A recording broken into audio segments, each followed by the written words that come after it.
Welcome everybody to the third live stream of the month, and today we're going to look at the Embellished number 2, the second embellished version of Nobody's Dirty Business, and we'll look at the Vamp, and then just if you've got questions about anything from this month, we'll get into as many of those as we can.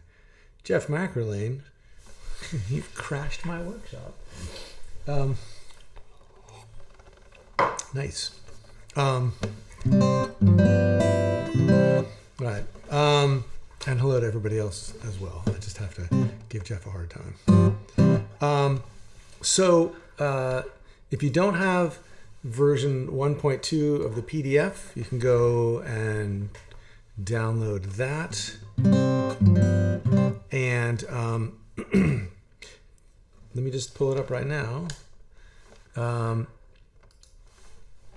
Here is, we got, let's see, you know what, let me back up a little bit. Here we go. These are the chords that we're going to use for the embellished version number 2. So what I've done is just put up, these are the chord voicings that we're adding in. We talked about, I did kind of a preview of these last week, right? And we talked about all the different ways you can finger this first chord, this G minor 9 chord. I'm actually doing it with a partial bar on the top 4 strings and then my thumb on the bottom. But you can play it as a full bar chord. You can play it with your middle finger on the bass note and then your ring finger on the top 4 strings. So there's different ways you can do it. So we need that chord, and I'm going to explain why in a minute. And then we've got F sharp diminished. That's the second voicing here. And so for this one, again, you could use your thumb. I'm using instead my middle finger for the bass note, the root. And then it's a bit of a bar here with the index finger getting the 4th and the 2nd string, and then the ring finger getting 2nd fret on the 3rd string. So we've got that one, and then we've got a couple of G chords, variations on G7. So this first one is a G13, and there's a couple different ways you might want to finger this. You can do it this way with ring and pinky, right? Root and flat 7. And then here's the root and the 3rd and the 13th. Might actually want to practice playing it this way with the middle and the ring finger getting the root and the flat 7, because that's something where I think we're going to need to do to actually play the melody on top. Right, like that. If you played like this, you'll have to lose the 7th at some point, which is okay too. That's another way to do it. As we'll see when we get to the improvising month next month, it's really cool to have this flat 7 in here for the G chord, but if you're going to start playing 7ths on top, then it gets a little bit redundant, and so sometimes you, even though you could play this really cool embellished chord, sometimes just the root and the 5th is plenty. But that's getting ahead of ourselves. And finally, the 4th chord here on the page is another way to play it, and put an extra note into the G7 chord. Here we got the root and the 5th, and here is the 9th. A whole step up from the root. Here's the 3rd. Here's the flat 7. And I mentioned last week that this is also the chord that you hear in the Merle Travis, I don't know if it's his version or if he wrote it, Bluebell, or Farewell My Bluebell. You hear that chord going back to C. So these are the voicings. And then this is how we're going to think about the chord substitutions over the 8 bars of the melody. And in the embellished version, we're playing through the melody twice. The first time you have that shorter version of the tune where it's only 7 bars, and you kind of skip that last bar of C before you come in and play the repeat of the whole thing. So we're going to use these chord substitutions on the final 8 bars of the tune, the second time through the melody. So we'd start off with C, and then in bar 2, we'd play G minor 9 and C7. and then F. And then at the end of the fourth bar of this time through the melody, we'd have F sharp diminished, and then G13, and then G9, and then C. So it makes more sense in the context of the actual arrangement, which we're going to see on the next page. But this is just kind of a heads up that like this is the basic idea, is to go from C, G minor to C7 to F, to F sharp diminished to G7, G13, G9, C, right? And so you get these two important resolutions. You get going from C to F, you're now playing G minor 7 to C7 to F, which for you theory heads out there is like basically saying, well, I know that F is the 4 chord in the key of C, but what if we thought of F as the 1 chord? And if we thought of F as the 1 chord, we could play its 2, G minor, and its 5, C7, to get to F.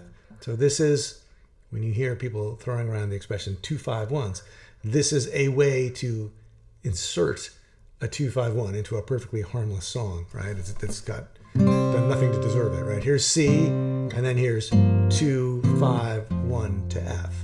And it's a cool way to support the melody in this case, as I'll show you in a moment. And then this F sharp diminished is a case of a diminished chord resolving to G. So it's a half step below in terms of the root, and so it's got all these resolutions. The root of the F sharp diminished chord is resolving to G. This E flat or D sharp is resolving to D. Just those two things alone makes for a strong resolution from F sharp diminished to G. And then this one is going either up or down, depending on how you look at it. And then this one wants to go down as well. So you get these three moving in contrary motion, right? This is going up and these are going down. And everything's moving by half step except for the A. So it makes for a strong resolution. And then we've got this G9 and then we're back to C. So there's this week's epic theory digression. Question from Nancy. A string is not muted on G13 and G9. I didn't bother to put the X's in, but yeah, you're not going to be playing this A and you're not going to be playing that A because your thumb is going to be alternating. If I was doing strummed chords, I would probably make a note of that in the notation. But since we're playing fingerstyle and the thumb is rocking between the 6th string and the 4th string, it didn't occur to me even to X that out. But yeah, you're not going to play the A string in either the G13 or the G9 chord. Cool question. That was helpful. Okay. All right, so here is the arrangement written out. Let me just play through it slowly one time. I'll do my best to play this as accurately as possible, but there is a short video of it played spot on right to the tab. So if I miss a note here or there, it's documented on the main page with the short videos. So here's what's going on.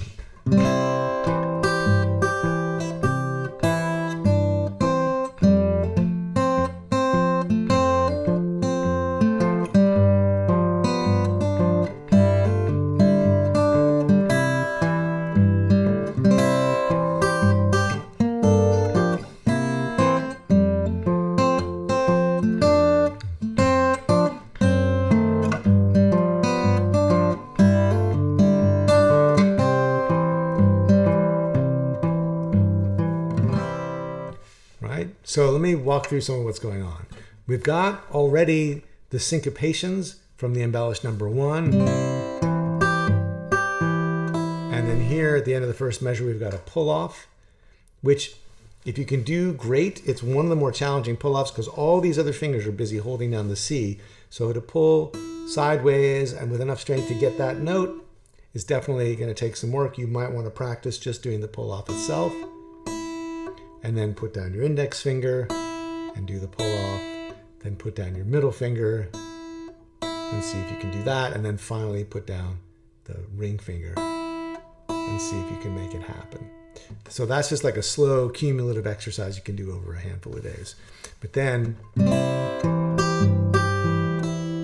that point, hopefully you can drop it in there at the end of the first bar. If you can't, just pick it. It's totally optional. It's like you could do that pull off, you don't have to. And then everything's like completely, the rhythms are completely on the downbeat. In bar 2, we've got those hammer-ons and syncopation in bar 3, which we pretty much talked about last week. And then here we've got, again, another optional pull-off. Oh no, it's not a pull-off, that's just a held note, sorry.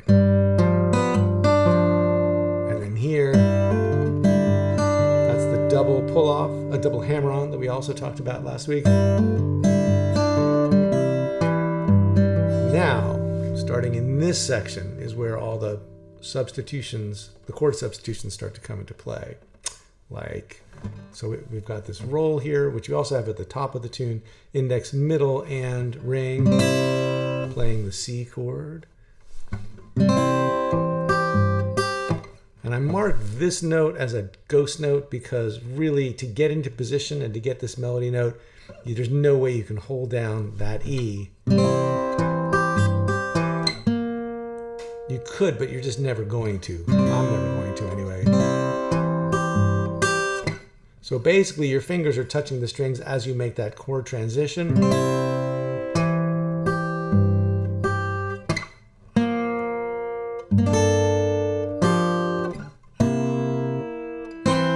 So there's the melody. And you know, when John Hurt plays the tune, he sings the melody. But he never plays it. Because it's out of range, right? He can't hold down the open chords and still get that note, which is cool. So that's how I've arranged the melody up until now. But if you go for this chord substitution, you can now reach that note and have it supported by a chord.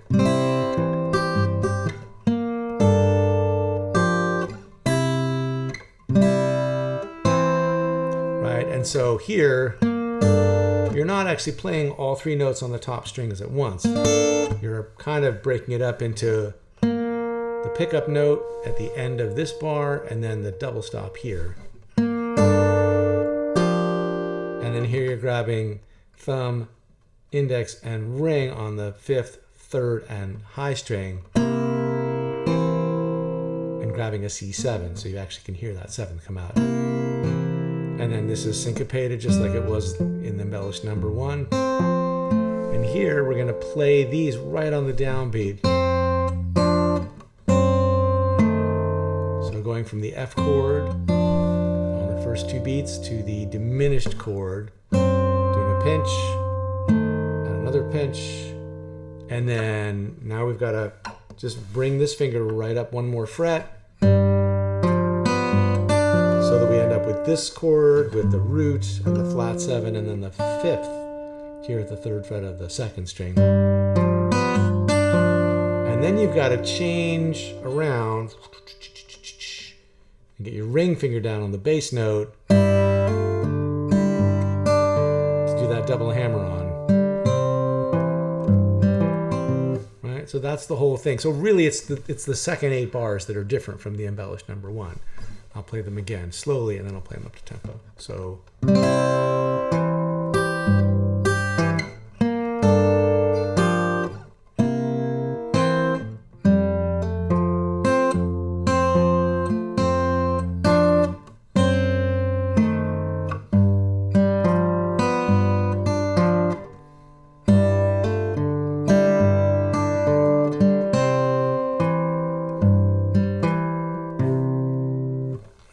tempo, 1, 2, 3, and.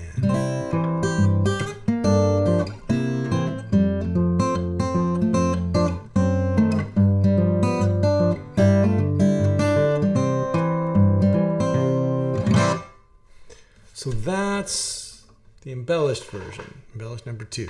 Chord substitutions, how to fold them into the tune. That's pretty much it. Again, like you don't have to play those chord substitutions for the song to sound good. So it's just something to take with a grain of salt. If you have the, if you need something else to work on and you've got the embellished number 1 down, then try some of these chord subs. And if you don't worry about it. It's definitely, it's a lot of moving around with the left hand. So give it a whirl if you want to, but don't sweat it if it seems to be taking some time. You can always come back to it. Okay, let's talk about the vamp. So the vamp, for those of you who may be new around here, it's always good to explain this again. The vamp is this thing that you can create that exists outside of the tune itself. The vamp is just a 2 to 4 bar idea. It's a little repeating chord structure, maybe 1 chord, maybe 2 chords, maybe 3. And it's designed to just give you basically something to contrast with the melody itself. And because it exists outside of the tune itself, because you're basically making it up, you just have to follow a few simple rules to come up with a vamp. And those rules are just, first, keep it in the same key as the song you're in. Second, keep the same groove as the song you're in. So if you're playing an alternating thumb tune, use the alternating thumb for the vamp. And then 3, pick chords that come from the key of the song you're in. So if you're in the key of C, 1, 4, and 5 are C, F, and G. And the 2 and the 3 and the 6 are D minor, E minor, and, D minor, E minor, and A minor. Key of C, I should know that. So this vamp uses the 6 chord, A minor, and the C chord, the 1, and F, the 4 chord, right? And so if you just played the chords, it would just be 1, 2, 3, 4, 1, 2, 3, 4, 1, 2, 3, 4, 1, 2, 3, 4. And I literally just made this up, and if I apply the alternating thumb to it, this is my bass line, starting on the A minor.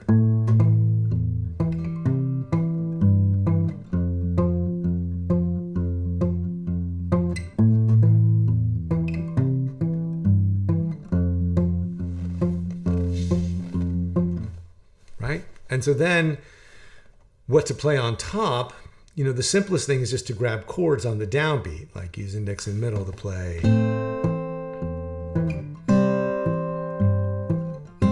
Just on the 3rd and 2nd string.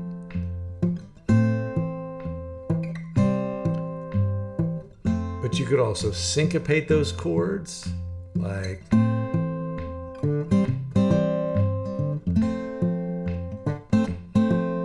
right now I'm just playing 1, 2, 3, 4, and 1, and 2, and 3, and 4. 1, and 2, and 3, and 4, and 1, and 2. And finally, you could just take the chord tones and just pick out a little melody, which is what I've done here. I'm just playing on the A minor, I'm playing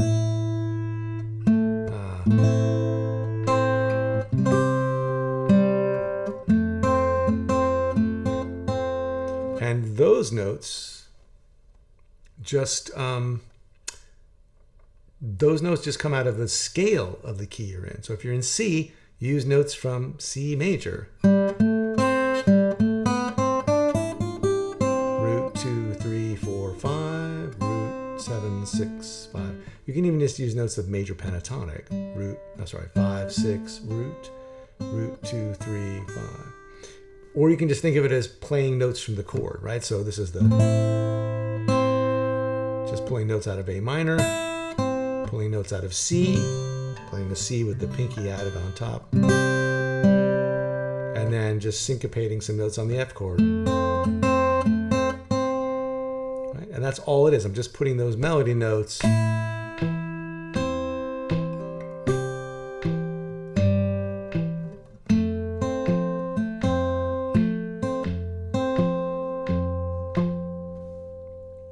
I stuck a little bass walk up in, which I'll talk about in a second. But the syncopation, so on A minor and C, there's no syncopation. Right? It's just playing on 1, 2, 3, 4. 1, 2, 3, 4.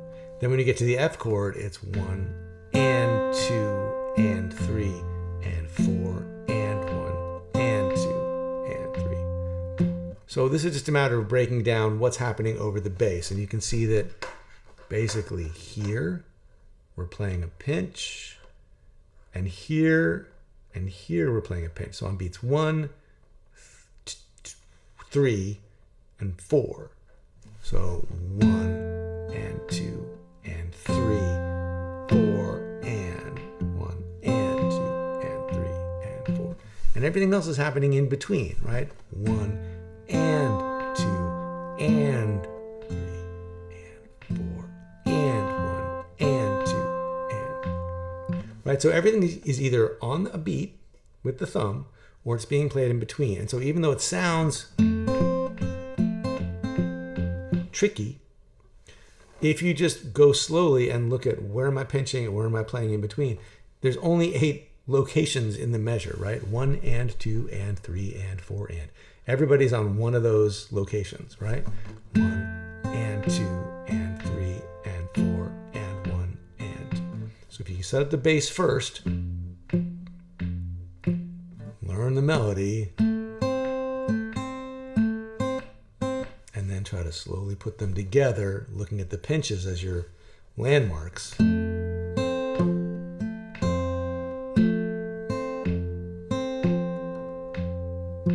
Then it's something that you can sort of slowly bring up to speed. And that bass line at the very end is just a way to get from the F back to the A minor on beats 3 and 4 of measure 4. So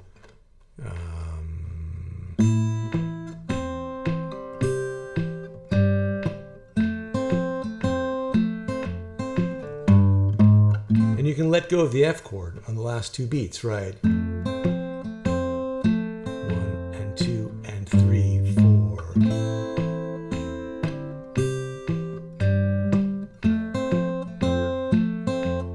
And then when you're on your way to the melody,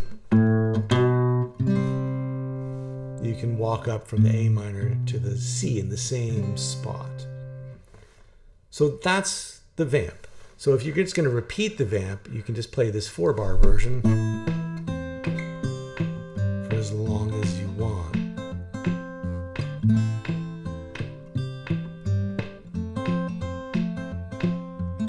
Right, but if you want to connect the melody, you want to connect the last F chord up to the F chord in bar 4 up to the A minor in bar 5, and then if you want to have a walk up into the melody, this is how you want to finish the vamp. No matter how many times you play it, when you're ready to go to the melody,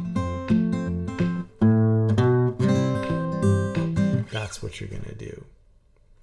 So that's basically everything we've got this week. And I saw there were a couple questions, so let me start with those, and if you have a question too, then put it in the chat as we go, and I'll try to get to as many of them as I can.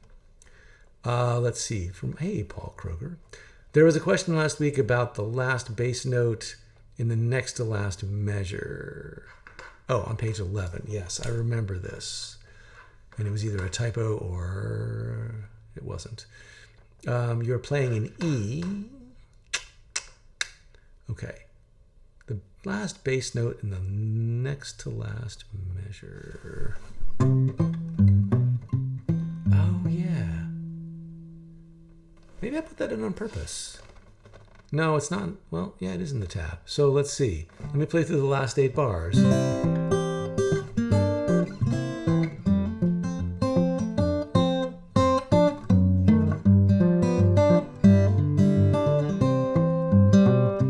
Oh, yeah, no, I did do that on purpose. For this, let's see if I did it in the other embellished or if it was just for this one. Oh, I did it in the first embellished. Did I do it in the main tune? Oh, I did. Yeah, I mean, it's definitely something I would do. It gives you a little bit of, it like you're just sitting here for 2 bars. So it's kind of nice. It gives you a little bit of a push into that last bar, So, yeah, that's totally legit. You don't have to play that note, but I think it sounds good if you can. And you just have to bring... I mean, it's a little tricky, right? Because you gotta, it's kind of like playing, it's almost like playing C, G, right? Like sticking a little 5 chord in here, like a little extra 5 chord here to take you back to C. Because you're bringing over, you're rocking over here with the ring finger, and then you're going to use the middle finger to play that B to walk up to C. I don't really think of it as this, and I don't move both of them over at the same time because I don't want them to ring out. I want it to feel like a bass line, like that. So, yeah, but I think I did that on purpose. I don't think it's a typo. So, let's see. Any other questions back here in the Vamp? Everybody seems to have gorgeous weather. It's already getting like hot and humid in Austin. Not as hot as it's gonna get, so we really can't complain. But yes, that is my foot, not a metronome. I don't know why it got so loud lately. I mean, I've always had this concrete floor, and I've always had these boots, so I'm not sure what the deal is. Oh, hey, Delphine. Could you develop your way of thinking when you wrote the chord substitutions in Embellished number 2? Were the chords the priority, the melody, both, or anything else? Ah, yeah, sure. Well, I knew from the start that the one thing is, I mean, two things about doing a song as iconic as Nobody's Dirty Business. I've really tried in general to do songs where there are there have been so many versions of it that you don't feel like you have to reproduce any one version. But John Hurt is kind of like, you know, bedrock for alternating thumb picking, right? And he's the first one to record. Well, there were definitely, I mean, according to that, God, I wish I could remember these guys' names off the top of my head. That book called Faking It, The Search for Authenticity in American Music. John Hurt was not the only one to play this version of this song. So he did not write or even originate Nobody's Dirty Business, but it was one of the 10 or so songs that he recorded in 1928. So most people who learn it on guitar are thinking about John Hurt's version. And like I said, he doesn't play the same melody that he sings. And one of the things that I try to do here is present these instrumental versions of tunes, right? So that, you know, even though there is no instrumental version of Matchbox Blues, for example, that I know of, it's like, well, we could play the melody to Matchbox Blues. And then because there is no one definitive version of it, you don't have to feel like you've got to get it exactly like so-and-so, as long as you're playing the melody right and the chords right and the groove right. So with Nobody's Dirty Business, I thought, well, the least we can do is pay attention to what John Hurt's singing. And I mean, when I play in C, I've got these little workarounds, right? Where I'm basically, if I want to reach up here, I'll get like a bass note with my index finger, and then I'll damp the backbeat, right?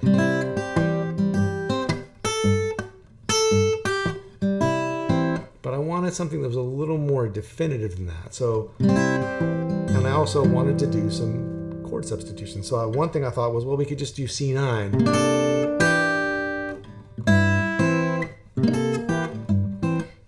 That's pretty cool, you know. And then I was like, well, as long as we're playing C9, like that's basically turning the one chord into the 5 of F. So why not go whole hog and just make it 2, 5, 1? You can still reach that melody note. As I pointed out last week, it does start to sound a lot like Errol Garner's Misty.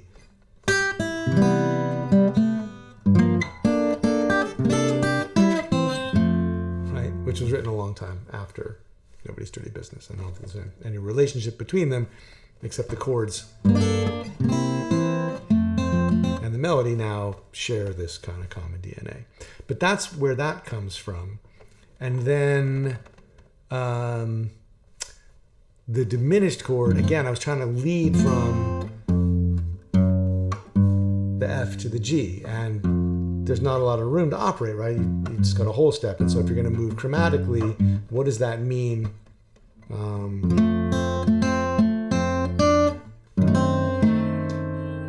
That's really one of the only choices if you want to get that bass line. But to answer your actual question, the chords can never, you really don't want to add chords in at the expense of the melody. So you might have a really cool chord substitution, but if it doesn't support the melody, like if the melody doesn't sound right or over that chord, or if the melody notes don't exist in the chord you've chosen, that chord doesn't work as a chord substitution. At least not when you're playing the melody, right? So the melody has to check out. Okay, the melody is still part of the G chord. It's 9 and root, and then it's the 3rd and the root of C. And here,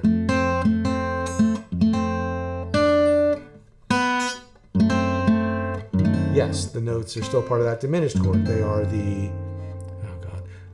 diminished 5th and the minor 3rd of F sharp diminished. So they have to function. You could also have done I could also have done D7 with F sharp in the bass, because then you'd have the flat 7 and the. Did I get that right? Sorry, hang on, I'm having doubts now.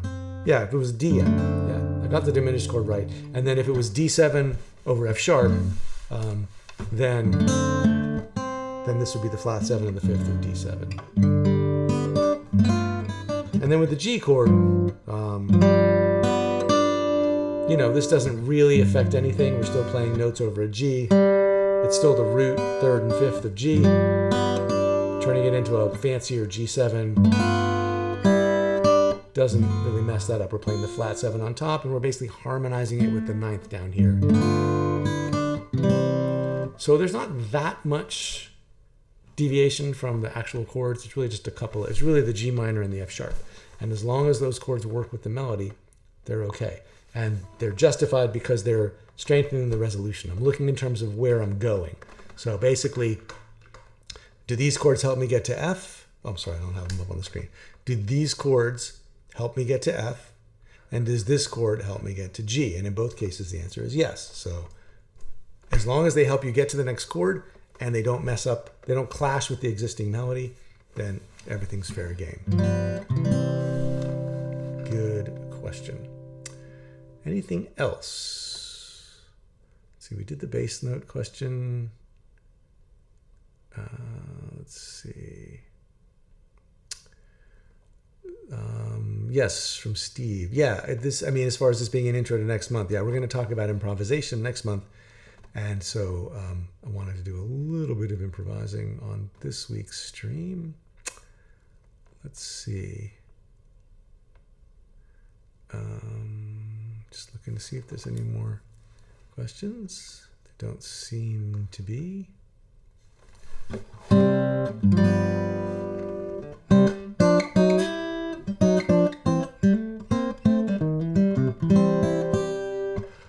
From Barack. I find myself playing the diminished chord for the whole bar. Any thought about how that matches with the melody? Well, let's find out.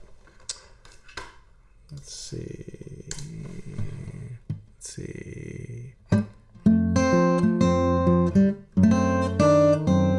Yeah, that's okay. Because the rule with the diminished chord that's working as a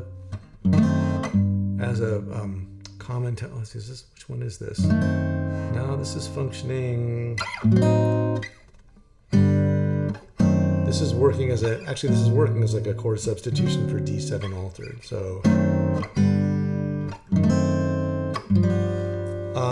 So let's see what is going on here. Yeah, you have to kind of check and go, okay, the diminished scale is going. Let's see. I have a tendency to get this kind of muddled, but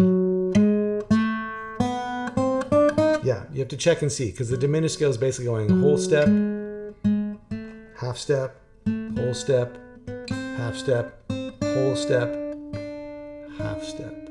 So here, from this note, yeah, we can have a whole step above that note in the diminished chord, and that matches with the melody. So, yeah, you could play F sharp diminished for the whole measure, I guess. Excuse me. Sure, that'd be all right. Johnny, any chance of getting the improv PDFs a week or so before the next live stream? I will do my best. I'm working on them now, and they're coming along. But it turns out with the alternating thumb, this is one of the reasons I've held off doing an alternating thumb song in C for so long since we changed formats, because it is actually really challenging to improvise over alternating thumb in C. And I am trying to, it's like that thing about, I didn't have time to write you a short letter. It takes longer to really hone the material. Is that the one I want?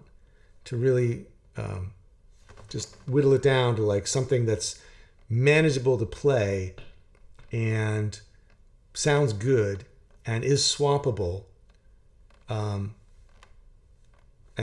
works with the kind of approach we've been doing. And there's, even with that, even keeping it as simple as possible, there are still just some physically challenging things about improvising in C. Starting with the fact that if you want to play major pentatonic, you have to be able to kind of finesse this thing where you are playing the third and the sixth of the chord with your middle finger covering both.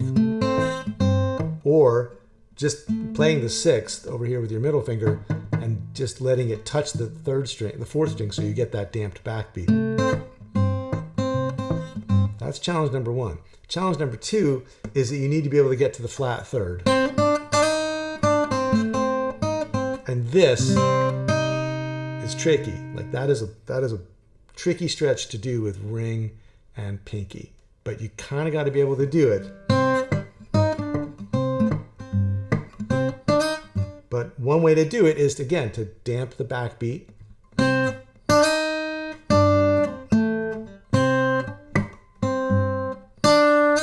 Right, so I'm really not really worrying about holding down anything particular on the fourth string. Now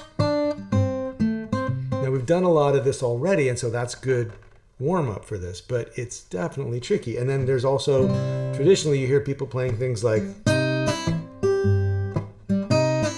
which again is that stretch between here and here. It's not easy to do. So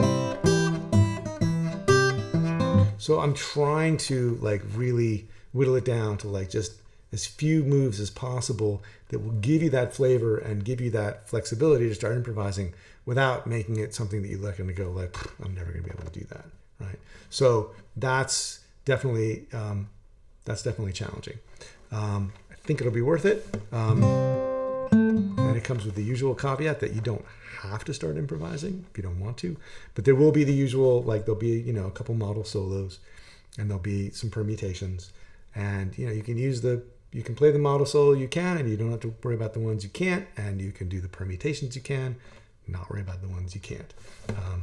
It's a cool sound, but in order to really be fluent, it takes a lot of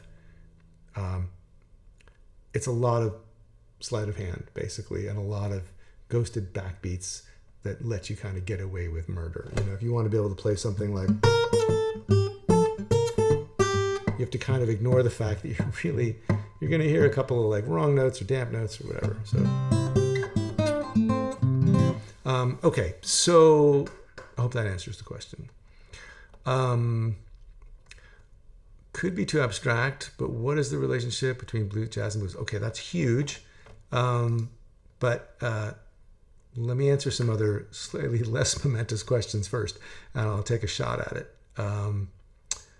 Okay, Jody. So if you're playing F sharp for the whole bar here, pull this back up. Would you be playing D sharp for the second bass note? Yes. Or E flat? Yeah.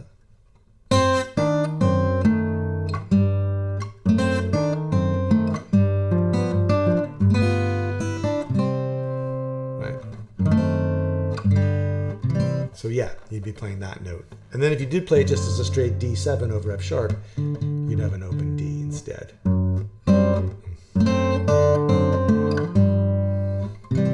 So yeah. Okay. Well, okay, I'll take a shot at this. This will not be the definitive answer. Let me think about this for a minute.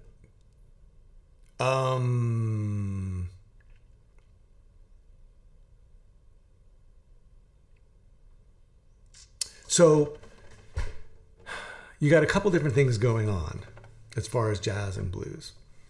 Jazz is generally considered to have evolved in New Orleans before the turn of the 20th century from a combination of people playing music for like parades and for social gatherings and for funerals and also for more formal occasions.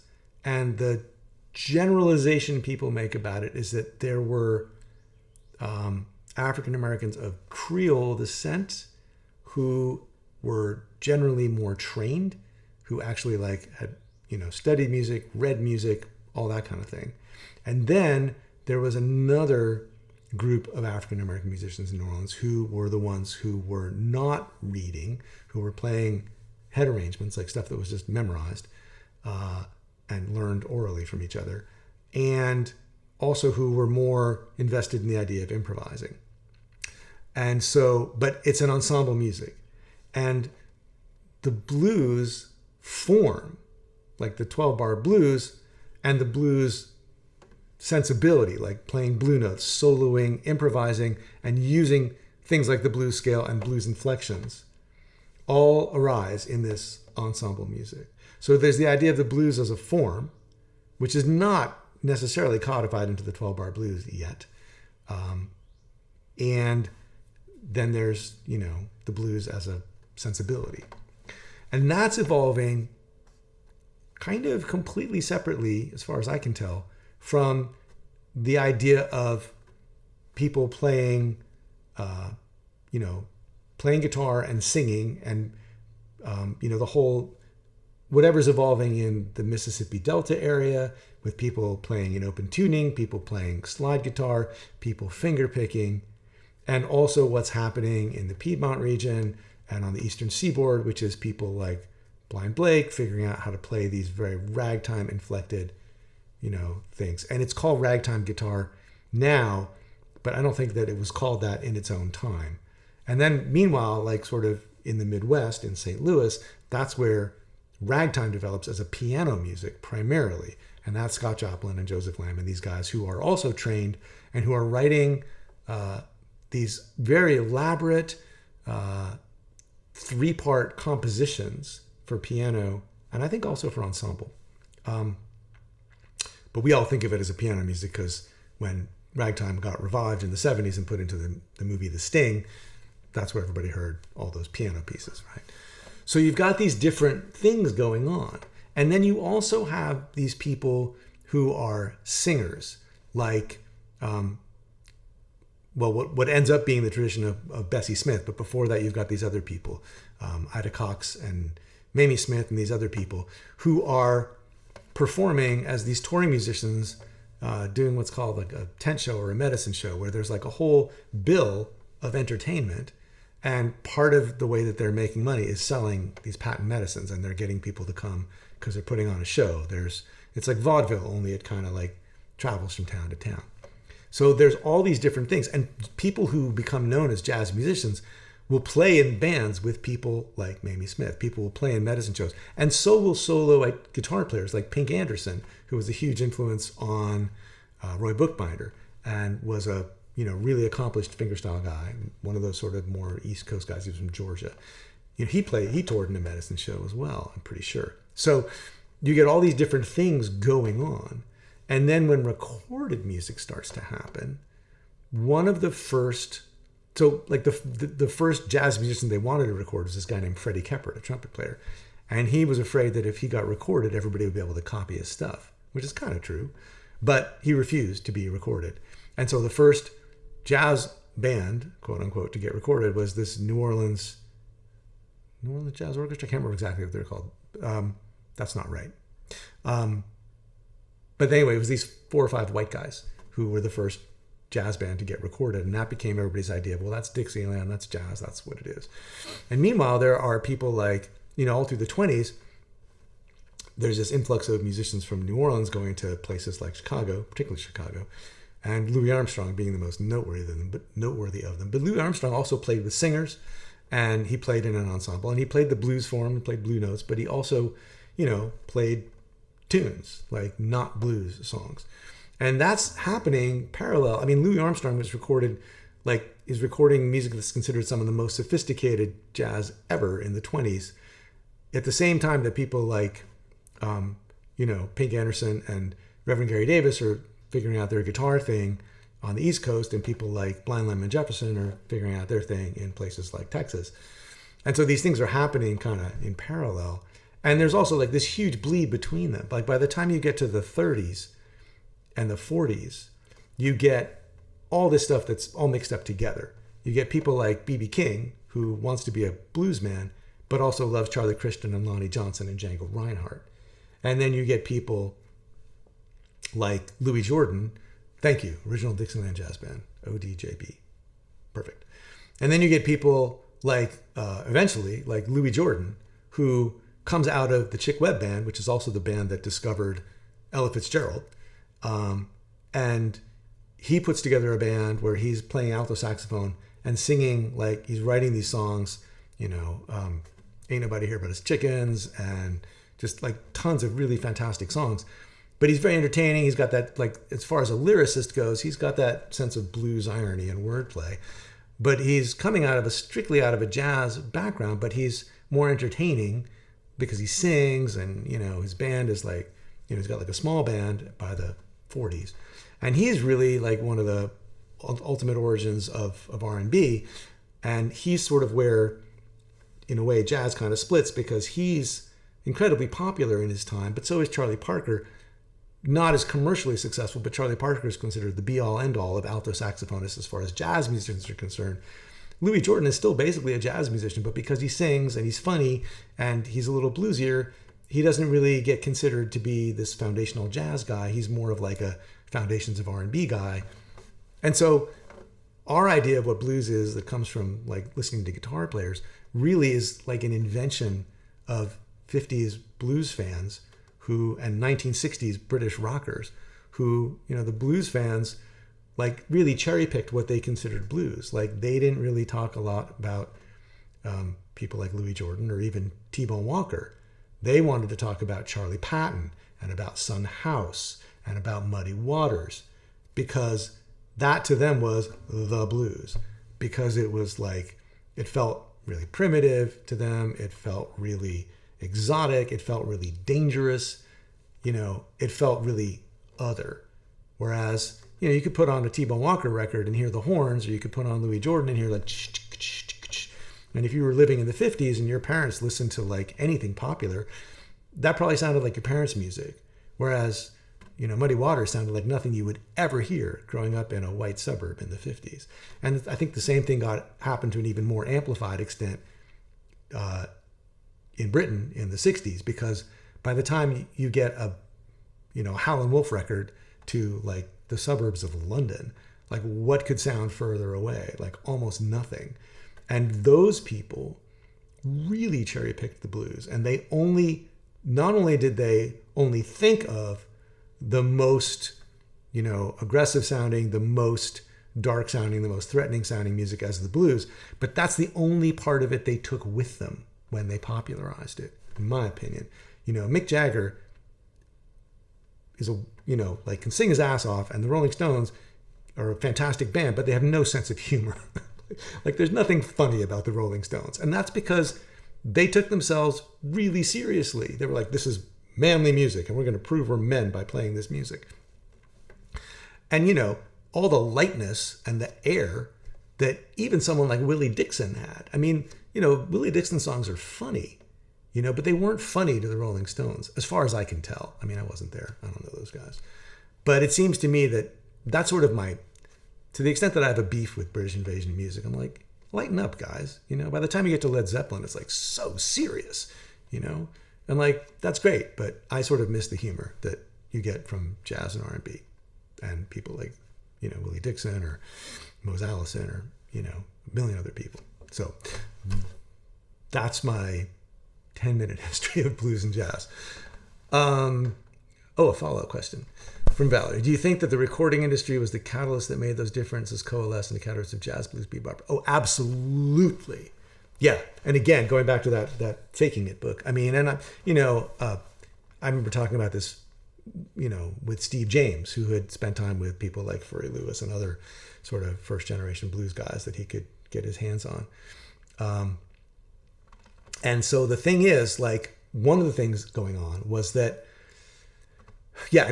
when people went down to do field recording, the first recordings of the kind of music we think of as blues and country was definitely field recordings. People went to where the music was because that was the only way to do it. They would go down to a city like Atlanta or Nashville, and they would just have this cattle call. Say, like, if you know some songs, if you play an instrument, if you sing, if you, come on down.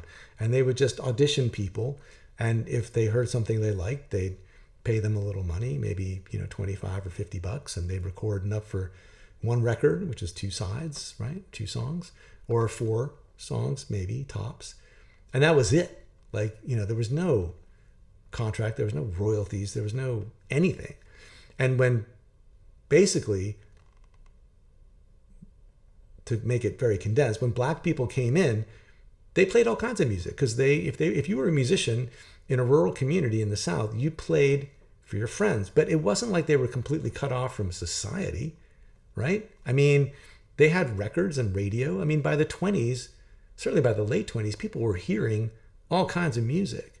I mean, people like Muddy Waters loved Gene Autry. There were black people listening to white music. Like white musicians like Bill Monroe talk about the black musicians that they learned from and got, learned about sort of the blues sound from. So there was a lot of blur. But when black people showed up playing what record people thought of as white music, they were like, no, what else have you got? So that's at play. And the other thing that's at play is that you can't, if they came in playing Tin Pan Alley songs, like if somebody like Muddy Waters came in playing a song that he had seen Gene Autry do in a movie, I guess there were no sound movies at that point, maybe yet, but something they heard on the radio, if they came in playing like a Jimmy Rogers song, or they came in playing, a song that everybody had learned from sheet music, then the people were like, well, they knew, to the extent that they knew anything, these record guys were like, oh, well, we can't re-copyright that song, right? So they didn't want that. They would say, like, give me something original. Not because they were going to give the royalties to the artist, but because they were going to take the royalties as the record company. So that's going on. And this went both ways. White musicians, people didn't really, the reason I love that chapter in that Faking It book is that people, John Hurt showed up for his recording session because he came because there was this white fiddle player he had been playing at dances with for 5 years.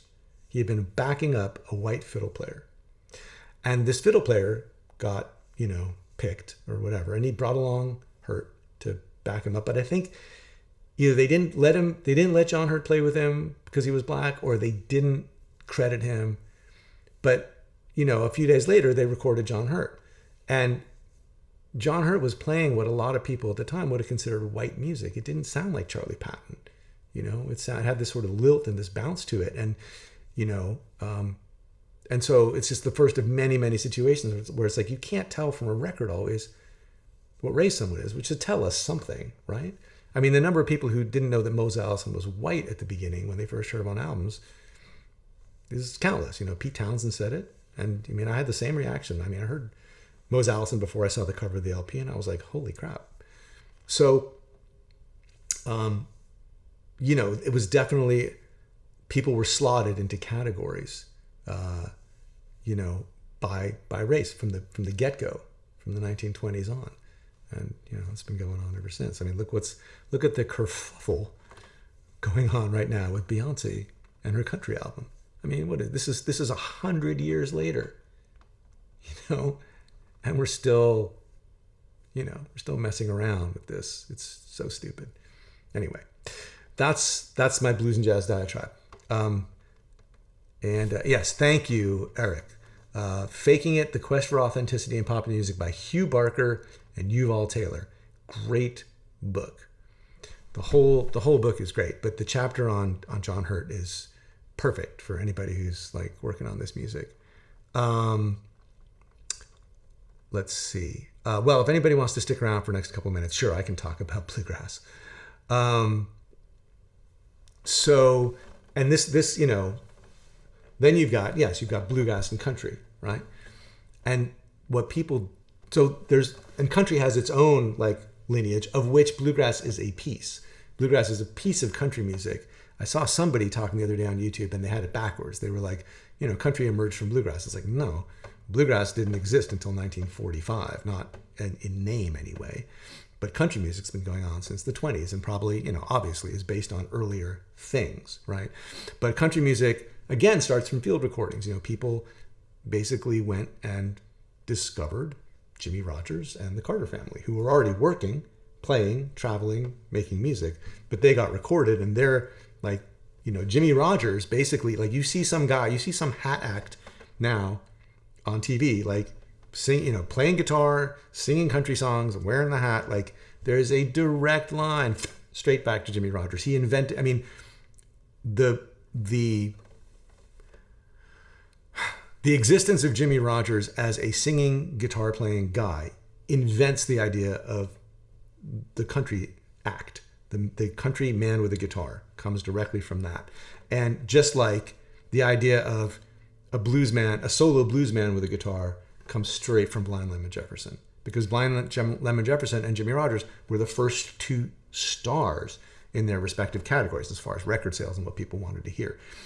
Basically, Blind Lemon Jefferson's records killed the idea of the blues diva, because until Blind Lemon came along, a blues singer was a woman standing up in front of a horn or a microphone or whatever with a pianist and maybe a horn player and maybe a band if she was like out on the circuit. But those Bessie Smith records are usually just her and like someone like James P. Johnson on piano, who, by the way, was like a top shelf jazz musician, right? He basically like codified stride piano before Fats Waller came along to study with him. And so Bessie Smith, who was a blues singer, that's what everybody calls her, was playing with, her accompanist was like the guy, at least in the studio. And sometimes Louis Armstrong on trumpet, who was the guy. So we can take this idea of the blues as this like primitive, uninformed, intuitive, noble savage kind of thing, which is all bullshit, obviously, and just look at the facts. It's like the people who played on the first blues records were capable, talented, trained musicians who knew their instruments inside out. So, I just hate this whole idea of like, well, the blues, like, you don't want to be too smart to play blues. I don't want too many chords. It's like, sorry, that's not how it works historically. So anyway, bluegrass has its own thing. And coming out of country, you get Jimmy Rogers and the Carter family. And then you get like these, jug bands, which are basically like, that's a black thing, but it's also like you get these small ensembles of people who play music together, these brother acts like the Louvins. I guess I'm getting the chronology out of place, but like there are these, the earliest version of Bill Monroe on record is him playing with his brother. It's mandolin and guitar, and they sing harmony. And there's a direct line from that, through all the different brother acts, like the Dalmore brothers and the Louvin brothers, right up to the Everly brothers, right? And then, the idea of like, close harmony for country music, which exists like to this day. You can hear it. You can hear that twin harmony thing in the Ray Price songs, like Heartaches by the Number and Crazy Arms. It's like that exact same thing of like the tight male harmony stuff. Goes back straight to, those early brother guys. So, it's all very interwoven and connected. But you don't get bluegrass till 1945, because that's when Bill Monroe, who, if you had asked him up until then, probably would have said, I'm a country musician, right? He wanted to be on the Grand Ole Opry, which was the flagship radio show for country music. When he finally put together his band, he called it the Bluegrass Boys. 3 words, or Bluegrass Boys, right? Because they were from Kentucky, not Tennessee. So he wanted to like announce, this is where we're from. Bill Monroe, to the end of his life, basically considered bluegrass music that Bill Monroe and his band played. And when the first other bluegrass bands started coming out, like when the Osborne brothers came out, or when I guess it was the Stanley brothers who really pissed him off. The Stanleys came out.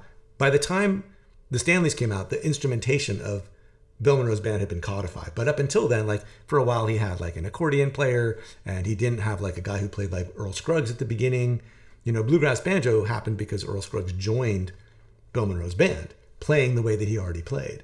And that became part of the sound. But Bill Monroe's band established what a bluegrass band is, just like Muddy Waters in the 50s established what a blues band sounds like. And there's a great book by a guy named Jim Rooney called Boss Men, where he basically does half the book on Bill Monroe and half the book on Muddy Waters, and talks about them as band leaders and talent scouts, basically, and people who propelled other people into solo careers, like Little Walter in the case of Muddy Waters, or Flatt and Scruggs in the case of Bill Monroe. Although Bill Monroe didn't want them to be stars. He was pissed when Flatt and Scruggs left, because he was like, they took my sound. That's my sound, But when people started playing like Bill Monroe, he was like, that's not bluegrass music. That's the Stanley Brothers. I'm bluegrass music. So the idea of bluegrass as a genre, really comes down to one guy inventing it. I mean, that is kind of true, but now it sort of belongs to everybody. All right, let's see. I'm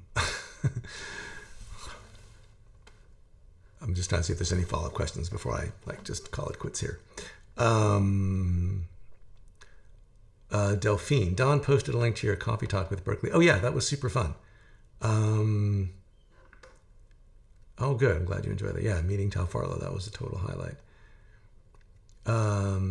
Yeah, fiddle. Well, and there's like a whole black fiddle tradition too. There's, as well as white fiddle. I mean, there's like all the bluegrass fiddling, but then there's guys like Stuff Smith, who's fantastic, and just like a bunch of people. So that is like really blurry. First of all, hooray that Nick the Moonlight Farmer is back.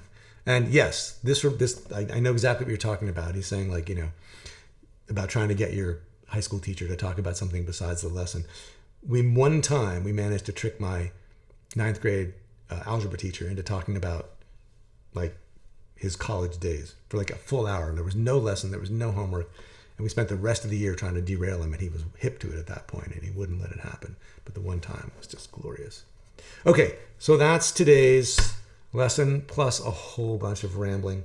But good questions, always fun. Yeah, Gatemouth Brown, good point. Also a blues fiddler. All right, so no live stream next week.